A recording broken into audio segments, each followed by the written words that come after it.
President Yoon Suk Yeol landed in Washington, D.C. on Wednesday to attend the NATO Summit for the third consecutive year. As the first South Korean leader to be invited to the security meeting of 32 member countries. But before he attends the session for invited countries and a separate session with 3 other Indo-Pacific countries on Thursday, President Yoon held back-to-back meetings with NATO member countries and Japan. We connect with our Oh Soo-young, who's over in D.C. Hello, Soo-young. Hi, Tami. So it seems like President Yoon hit the ground running in D.C., meeting the leaders of NATO member countries and Japanese Prime Minister Fumio. Kishida, tell us more. Yes, it's been a really busy day for President Yoon Suk Yeol as soon as he landed here in Washington, D.C. on Wednesday. President Yoon so far has met with 7 heads of government on Wednesday on the sidelines of the NATO Summit, including the leaders of Germany, Canada, the Netherlands, Sweden, Czech Republic, Finland and Japan. Of course, among those summits, President Yoon's meeting with Japanese Prime Minister Fumio Kishida really stood out, marking the second time that they've met this year and their 11th summit since President Yoon's inauguration, in light of North Korea's growing nuclear and missile provocations. Now, amid Pyongyang's recent treaty with Moscow to aid each other militarily in the face of aggression, Yoon and Kishida agreed to work closely together with like-minded countries to counter the collaboration. The South Korean leader said that the recent developments between Russia and North Korea highlights the importance of the Camp David trilateral cooperation system reached between South Korea, the United States and Japan last year. Kishida agreed that the security of the North Atlantic and Northeast Asia cannot be separated, emphasizing the importance of solidarity. Of course, the Russia-North Korea axis was very much a central theme in Yoon's discussions with leaders of NATO member countries as well. They all recognize that the Indo-Pacific and the transatlantic regions are no longer separate strategic spheres of security interest.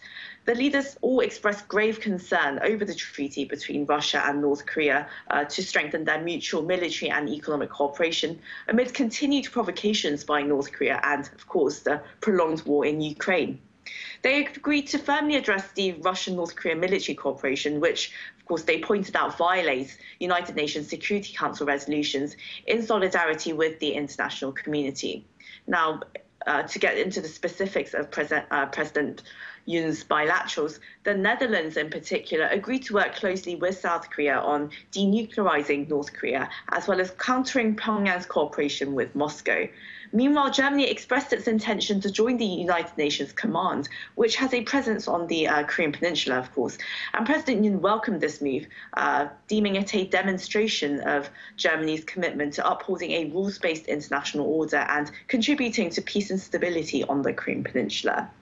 With Canadian PM Justin Trudeau, Yoon said he particularly looked forward to further institutionalizing and developing bilateral security cooperation through their 2+2 foreign and defense high-level meetings, which really indicates a strong level of trusting cooperation between the two like-minded countries for global and regional security as well in the Indo-Pacific. A presidential official told South Korean reporters on Wednesday that the Indo-Pacific countries, when they convene tomorrow and also issue a statement on the Russia-North Korea collaboration, they're going to be very specific about their solidarity there, and they may also present ways to institutionalize their cooperation with NATO.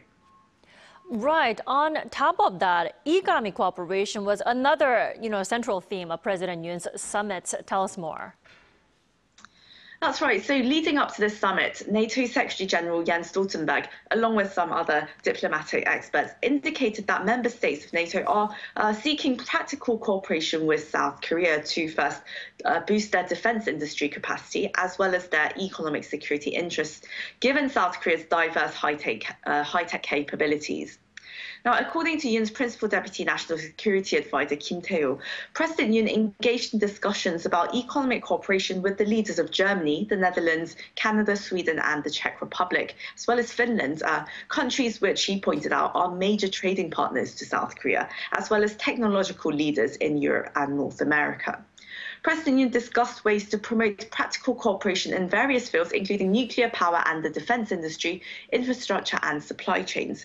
He discussed nuclear energy cooperation with 4 countries, which were the Czech Republic, the Netherlands, Finland and Sweden, as they aim to diversify their energy sources and also aim for carbon neutrality.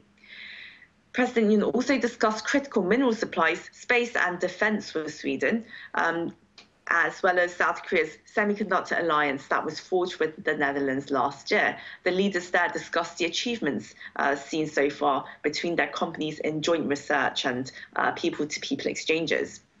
With the leaders of Germany and Finland, defense cooperation was of common interest. And well, as all of these strategic technologies and industries depend on high levels of trust and common values as well, I suppose there's growing demand for South Korea's partnership on various fronts, economically and technologically as well.